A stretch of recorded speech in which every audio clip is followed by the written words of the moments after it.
Welcome back to another video, and today we are going to be looking at a scenario where every single country who borders the Indian Ocean unites under, well, it would probably be under Indian leadership, therefore the name, but this is technically a new federal republic.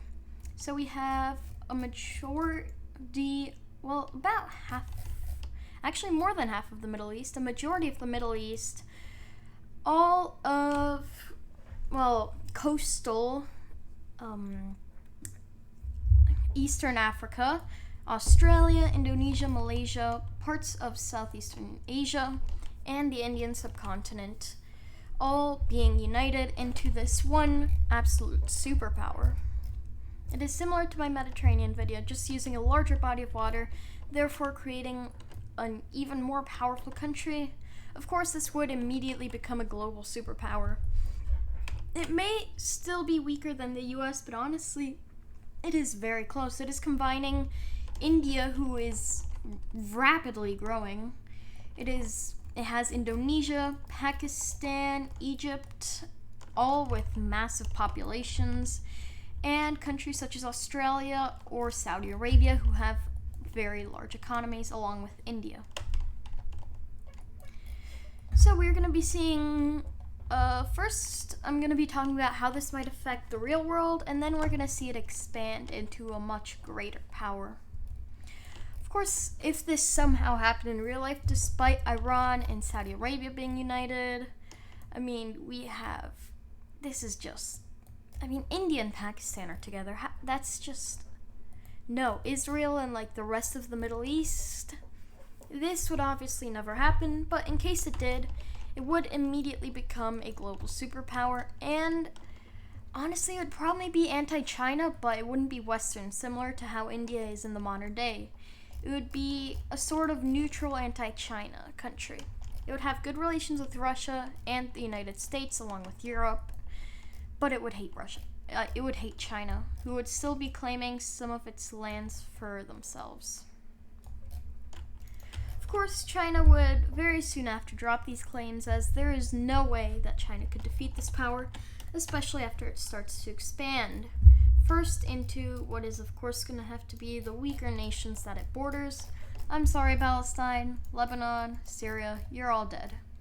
They're going to invade Cyprus as well, Cambodia and Laos, all of these weaker nations who really aren't going to stand a chance. Brunei, yep, you're dead. Papua New Guinea, oh, for sure, you're definitely dead. And soon enough, they're gonna have already expanded further into Oceania, basically in all directions. Their main goal here is to surpass the United States as the #1 power and kill China.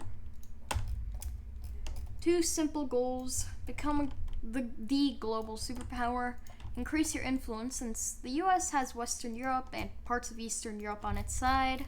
China and Russia have Central Asia, possibly Armenia, Serbia, North Korea on their side.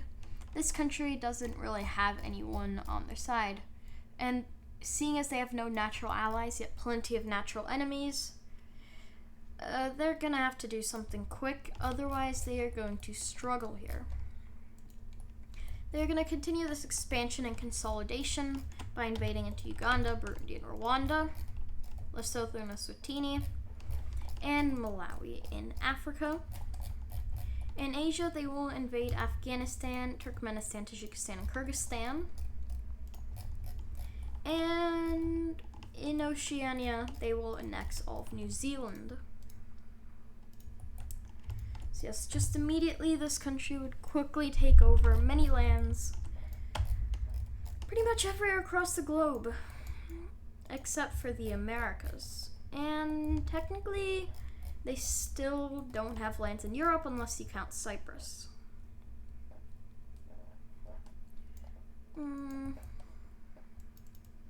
This may not have made them the most powerful country, as most of the countries they just annexed are fairly poor or just secluded in general.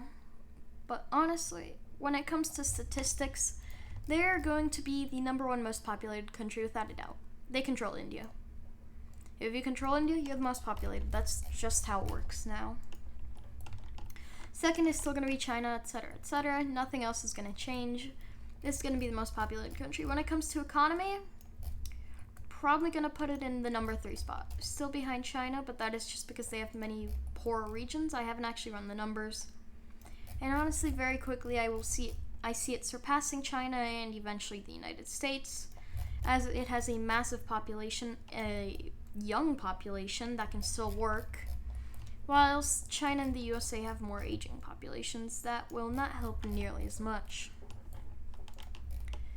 With this though, almost immediately, China will form some kind of pact with Kazakhstan, Uzbekistan, and North Korea, along with Mongolia, and that's about it for now. This is just an I'm gonna call it India because it's the Indian Ocean, but this wouldn't be called India. There's no way. There's just no chance of that happening. Besides this Chinese alliance, the US would obviously start their stuff, but since that is not going to directly interfere with this Indian country, I don't think that's going to be too big of a deal. From there, they're going to begin an invasion of Ethiopia and South Sudan. Little did they know, this triggers off the African Union, who has expanded into an alliance of sorts between some of the member states. That's not good, especially not good because because they had also declared war on Vietnam, along with Bhutan and Nepal. Their massive expansion may have now caught up with them. They also declared war on Azerbaijan, which, guess what? That means Turkey's now involved. So, this country may have just made a large mistake. They are now at war with a large portion of the world, and this will be their first large challenge. Starting over here in Africa, we are going to see Zimbabwe, Zambia, and Botswana push out into South Africa, as this isn't exactly the center of the red team, so there are less troops here and it is going to take a while for them to arrive. In South Africa, India is going to make a stand, which is going to work, but only temporarily, as Mozambique, the state of Mozambique, has completely fallen and they're beginning to push into the state of Tanzania. From there, Ethiopia is going to push out into Djibouti and Eritrea, while South Sudan is going to push up into Sudan.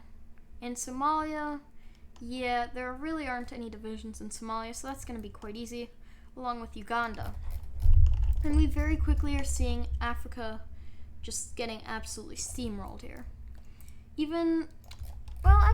Up here in Egypt, the red team puts up a much stronger defense as it is a very important region, and Libyan and Algerian troops do not see very much success. The Turks do capture Cyprus and begin to push down into Syria, though, along with Azerbaijan pushing down south. Nepal and Bhutan are just going to sit there. India's going to have troubles pushing in, but they're not going to be able to do much either. And India's going to begin to steamroll the Vietnamese. Nothing has changed on this front. Vietnam will fall eventually. Soon enough, though, in Africa, even more countries decide either we win this now or we die trying. And a lot more of North Africa joins in, along with Angola, which is going to be a massive help, and Cameroon, why not?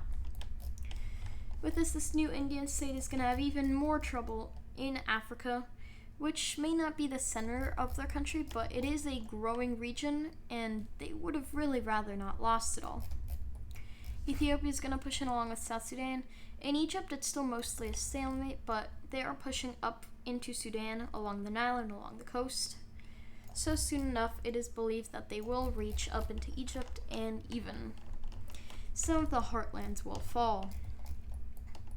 India decides that it's better to protect Egypt, and South Africa, who they were really struggling to supply, falls, along with all the desert, which they just do not claim anymore. They do attempt to push back the blue team around Egypt, though, as once again, they would much rather hold on to this region. From there, they begin to hold the Turks, and this is where they consolidate. In Africa, the blue team is starting to offer them basically a deal, but India will not be accepting just yet, as they believe they can get something better out of this once they finish off Vietnam, which they do so successfully, and Nepal and Bhutan, which They're going to do so successfully, but it will be taking a very long time. They begin their invasion all across the border, as considering how many divisions this country has, which is in the millions, this isn't going to be very difficult to man. Although it is going to be very difficult to invade, as the mountains are going to pose a challenge which India is going to struggle to deal with. Also, I don't know if I mentioned or not, but Armenia joined the Chinese alliance, which isn't going to be great for India in the very near future. They also hold off the Turks near Azerbaijan, as Turkey has not dedicated as many divisions to this front as it probably should have, and Azerbaijan is going to begin to fall. Baku is captured and the country as a whole surrenders, while a front line is set up in Georgia. Down here in Africa, the blue team still has many gains, but India is pushing them back in Egypt and therefore Sudan. Along the coastline, they're getting pushed back further and further as the Indian army is superior. They also make a landing in Mozambique, hoping to recapture the state, along with South Africa, which is probably their second most important territory in Africa. They quickly expand this, but they are stopped as they failed to connect up the two landings. With this, they continue to push down from Egypt, but are faced with even more resistance the further down they go. With this, they finally realize that they cannot hope to fully defeat the blue team here, and that some form of compromised peace treaty is going to have to happen. After agreeing on a ceasefire, they move most of their divisions up to Turkey, who now realizes just how screwed they are, that India does not have to deal with this massive portion of Africa. Which, by the way, actually got some new members, as nobody wants to see basically complete and total Indian domination of the African continent. So for now, there's just going to be a ceasefire, whilst India begins to destroy the Turks. With their army fully basically reorganized and ready, they begin to push into southern Turkey using their superior navy, capture Ankara, capture Istanbul, and Turkey surrenders. With that, Georgia does not stand a chance at all, and they will soon after fall as well, along with the recapture of Cyprus. And the peace treaty with the blue team is up next. I am going to color them all as if the red team won, but it was actually the blue team which gained some lands here. Let's see exactly what's going to happen, along with the unification of many African states, in basically a hope to never have this happen again and not have India steamroll the continent. Over here in Egypt, a very not so nice peace treaty is going to happen for India, as they are given many lands out of Egypt and Sudan, but they do not gain much further than that, as southern Sudan and parts of western Egypt are taken. In Somalia, well, they lose all of Somalia. Ethiopia and South Sudan are both expanded southward into East Africa, where, well, technically the Indians still hold land. They have lost Mozambique, though, as that was part of the compromise, along with parts of South Africa. So this is how it is going to end up. Let me go ahead and color in orange all the lands that they will be losing, which is just about that. And we are going to see a new, three new grander African states being set up. One led by Ethiopia and South Sudan, which is going to be based in the Horn of Africa in Eastern Africa. It's going to be incredibly unstable, but I mean, they haven't fallen apart yet, so hopefully they can succeed. We're also going to see this be maybe not the most powerful, but it is going to be a fairly powerful new state, and it is going to sign an alliance with the other two new African countries. There we go. The new Ethiopian or Abyssinian grand state. Down here in southern Africa, there's going to be South Africa. It is going to be a new South African government, which is instead going to be led by Botswana and Angola for the most part. Of course, there are many other countries that were also integrated into this, but they are all part of the greater African Union. And although it is mainly led by Angola, Botswana did refuse to join unless their voice was heard above pretty much everyone else's. With the states of the Horn of Africa and South Africa set up, who do you think is going to be the last? If you guessed North Africa, congratulations. The North African Republic, not a republic, but North Africa is going to unite mainly between Libya, Tunisia, and Algeria, who started off, with Niger and Mali joining soon enough. It's not going to be the most centralized state, but it is still going to be an absolute power in North Africa. And why not give Chad some land so that this border looks better? Like this. Yes, who doesn't want to see the expansion of the Chadian Empire of Chads? With this loss in Africa, India is going to try and play it way more safe. Although in Turkey, well, of course they are going to get lands out of Turkey. They lost in most places, but in Turkey they're going to gain all of southern Anatolia, whilst puppeting the rest. They're also going to annex Georgia and Azerbaijan. And, of course, Turkey, now a puppet. After this, almost forgot. India is also going to be annexing Nepal, Bhutan, and Vietnam. After this war, India has technically lost. This new African Republic alliance is one of their new greatest rivals. As although multiple countries leave after the end of the war, it is still an absolute power on the world, and now India is practically surrounded by enemies. They're going to have to make a choice. And since they just got their asses handed to them by the Africans, they're going to look up north. China has a powerful alliance, but India has been growing more powerful faster than the Chinese.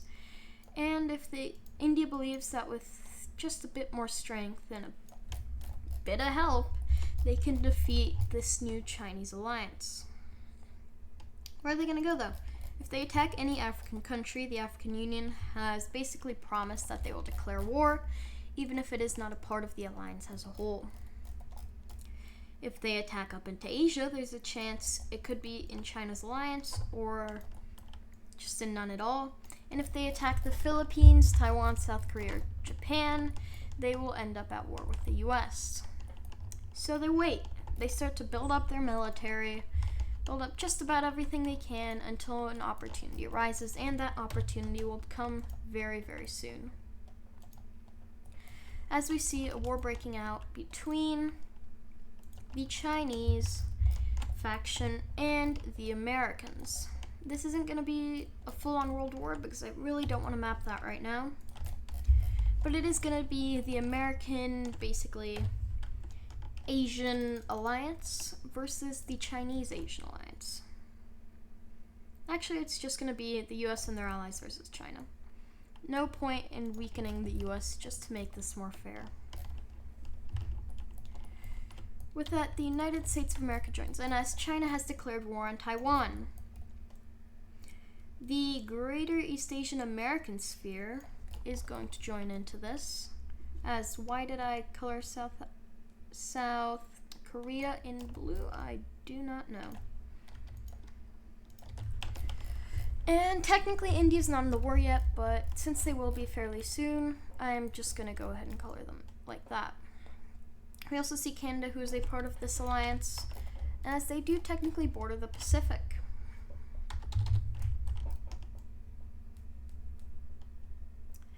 With this, it seems like a pretty fair fight, you know? All of Europe isn't going to get involved, as they technically don't have to.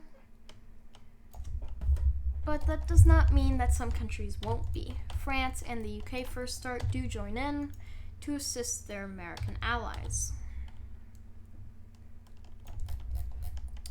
So why did I color in Greenland? With this war starting, India is finally starting to see that opportunity that they were hoping for, as originally China is going to have the upper hand. The only mainland holding that the US has is South Korea, and China just pushed past the demilitarized zone with a naval landing. They have captured Seoul and are beginning to steamroll the Korean peninsula. Soon enough, American divisions arrive, push back, and the Second Battle of Seoul happens, ending in an American victory, and the front line is set to pretty much what it was before, with a back and forth happening across the front line, the complete destruction of North Korea, followed by China coming back to aid them. With this, the war seems like it's going to be a stalemate until India joins. They swiftly invade into Armenia and push up into Central Asia. China thought of this as a possibility, but really hoped it wouldn't happen, and there was nothing they could really do if it was going to happen. Uzbekistan is the first to fall, as India dedicates a surprising amount of divisions to Central Asia. They also begin to push into Xinjiang, whilst basically telling the Tibetans, hey, would you rather be under us because we're cool, or under China because they're not? And Tibet seems like it's soon going to rise up. They push out from Vietnam and assist the US in a naval landing of Shanghai. China here, they're powerful, but I highly doubt that they would win this. The US has even more allies that would join in if necessary, and it really isn't necessary. India is going to push out from Burma. They're going to push out into Kashmir, and although there are mountains here, the Chinese also have to be in the mountains, so when the Tibetans side with the Indians, the Chinese are kicked out. When the people in Xinjiang side with the Indians, the Chinese are kicked out. Since India was capable of getting the natives on their side, it was quite easy to invade, as their troops had food, shelter, all of that from the locals. They also attempt to push into the jungles, but since they are less accustomed to that, they are stopped. Continuing to push into southern China, which also has jungles, but here they have American aid. This is going to capture all of southern China, whilst the landing is made in Manchuria. This is going to cut off the Chinese armies in North Korea, finally kicking them out. They're going to begin to push up into Manchuria, and this war is going to happen about how you'd expect. Kazakhstan soon falls, with Mongolia basically just letting the Indians push into their useless lands. Eventually it gets harder and harder, and the Indians are stopped. But over here along the Chinese coastline, nobody's stopped, as they are getting closer to Beijing. Soon enough, the city is encircled and captured, and China is absolutely on the verge of surrendering. India begins to push into even more mountains, but since these are heavily populated valleys, they see it as far more important and are able to take much of the land.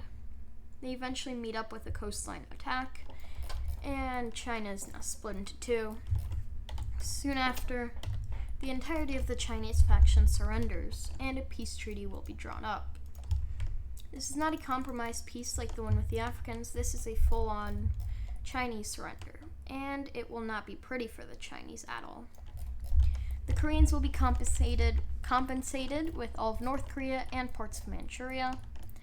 The Indians will be compensated arguably the most, with all of Xinjiang and Tibet going to them, along with certain parts of southern China. These aren't the most important areas, but honestly their goal here was just to weaken China, whilst making some allies if they could.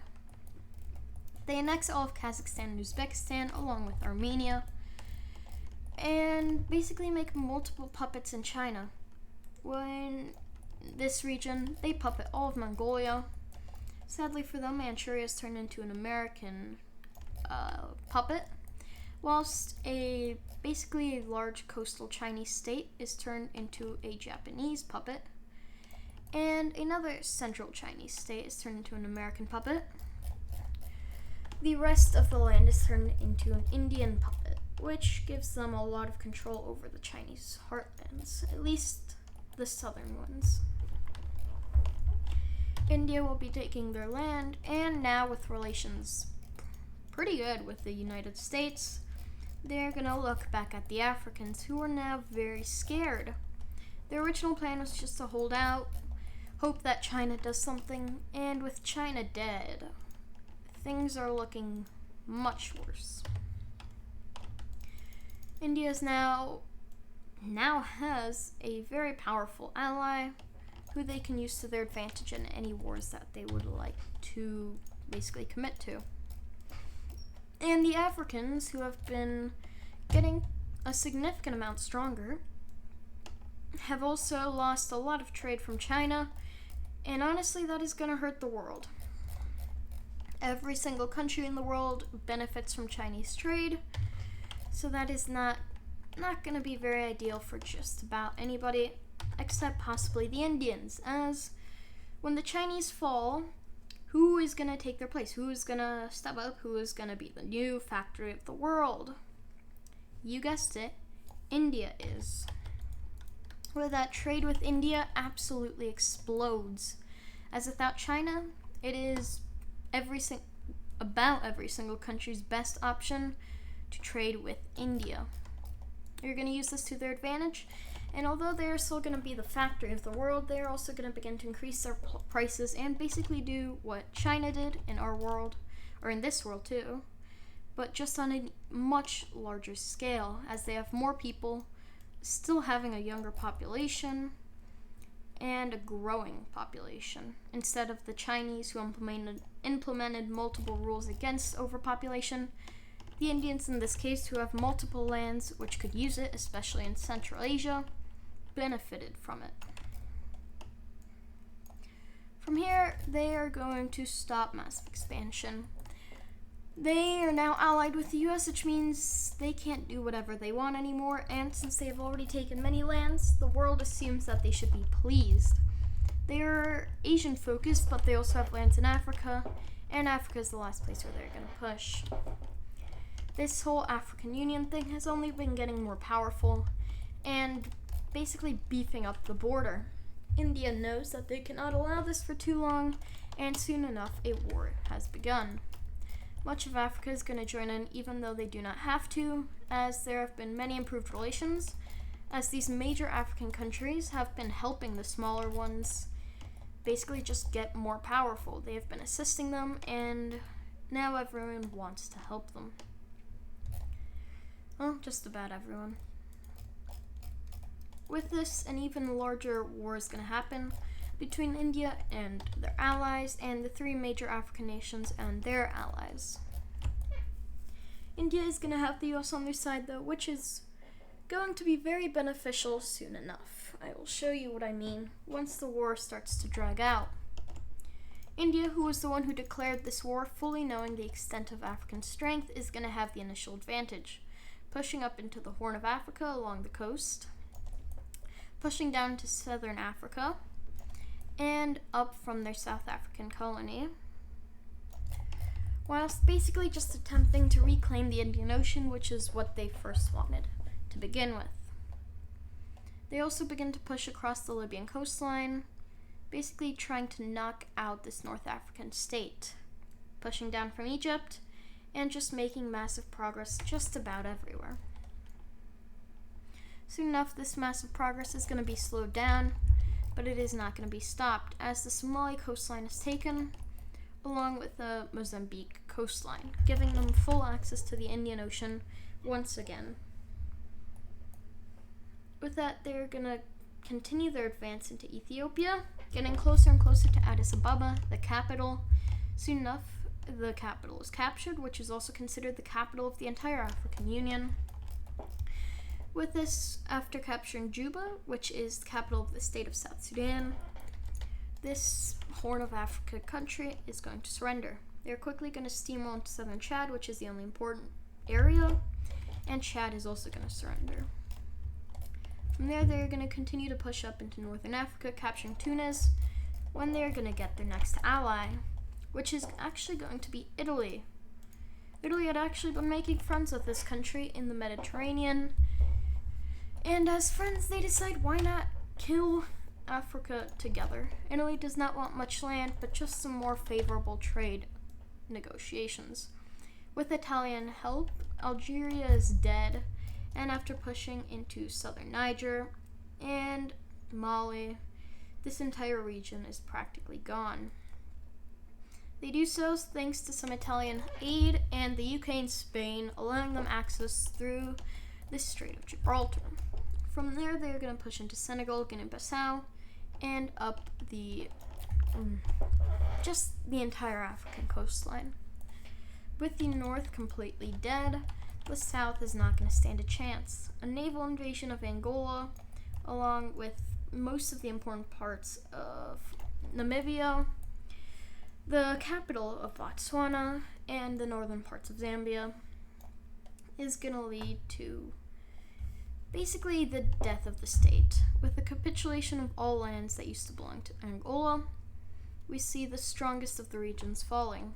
Botswana is next, along with Namibia, and soon enough, the entire African Union surrenders. Italy, who once again really didn't care about getting much land and just wanted those better trade negotiations, is going to be given control over northern Tunisia and Algeria, although it isn't all of the coastline, just a good amount to benefit them in trade, and since it is fairly close to their homeland, it is not going to be too difficult to take over. As for the Indians, well, they're going to hurt these guys. They are going to hurt them. It wasn't a complete victory, as the war could have gone on, and they actually got fairly lucky with guerrilla warfare hurting them significantly, so they're going to try and get an ally out of this instead of a puppet in the form of Africa. They are, of course, going to take back the full coastline first, though, as that is very important to them. They are going to annex a lot of this southern African state, as once again, this is seen as important lands that they should control and will control. And they're going to attempt to assert their full dominance over this African state. After annexing much of the coastlines, they're also going to push up into the Libyan coastline, although that is less extreme. And as for the rest, it will be united into a massive greater African state, not under the control but under the influence of India, which honestly is going to benefit it. After taking over these lands, India is going to be the largest, the most populous, and at this point the largest economy in the entire world. I have no doubt about it. At the rate India and some of these African countries are growing in real life, its population would be half of the world's, couple billion. Well, half of the world's modern day, not at this point. Probably 4 billion people. Honestly, with India, who already has over 1.4 billion, hundreds of million from Pakistan, Bangladesh, and Indonesia, I don't see that as impossible. With them also having plenty of oil from the Middle East, and plenty of other resources from Africa, this would most likely become the most powerful country in the world for the foreseeable future. Of course, it wouldn't last. In the very beginning, it would have fallen apart very, very quickly and died just almost immediately. It might have held on to a bit of a strengthened India, but overall, it would have failed.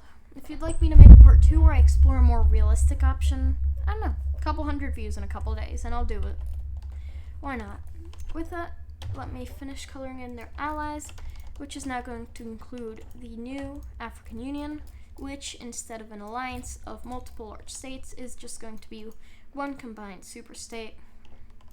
Not a superpower, as they have lost much land and influence over their own country to India, and a vast part of their country is just the Sahara Desert, which isn't great, but they are still quite the large country, controlling lands in Algeria, down here in Mauritania and Western Africa, etc., etc. With Indian support, they could probably even expand further, taking over Morocco, who refused to join them before due to Algerian membership. Although at this point, who in the world could stop them, huh? If you have Indian support, nobody can really stop you because nobody wants to risk losing their trade with India, as it has become the absolute backbone of the entire earth. With good European and US relations, I see relations souring with Russia, but honestly, I don't see them getting too terrible, as they will still stay as semi-mutual friends. Yeah, relations will sour with the Russians. That is inevitable. But I doubt a war will happen, at least for a while, and if it does, I think that would mean Russia is very stupid, because that would lead to their absolute death. With that, I hope you enjoyed this video, and I will see you all next time. Goodbye.